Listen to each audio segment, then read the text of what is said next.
نحن وامسينا فيه يا رب العالمين. يا من لا يشغل شيء عن شيء، يا من أحاط علمه بما خلق وبرأ.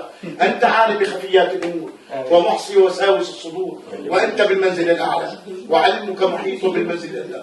تعاليت علوا كبيرا يا مغيث أغثنا، يا مغيث أغثنا، يا من ليس في السماوات دورات ولا في البحار خطرات ولا في جيل الرياح دلجات ولا في الأراضي خبيئات ولا في قلوب الخلائق خطرات ولا في أعصابهم حركات ولا في عيونهم لحظات إلا وهي لك شاهدات وعليك دالات وبربوبيتك معترفات. فبالقدرة التي تحيي من في السماوات والأرض إلا صليت على سيدنا محمد وآل سيدنا محمد وأخذت قلب من أرادنا بسوء عنا يا رب السماوات والأرض. اللهم إنا نسألك زيادة في الدين وبركة في الدين وصحة في الجسد وسعة في الرزق وتوبة قبل الموت وشهادة عند الموت ومغفرة بعد الموت وعفوا عند الحساب وأمانا من العذاب ونصيبا من الجنة والنظر إلى وجهك يا رب كل شيء، يا قادر على كل شيء، يا عظيم كل شيء.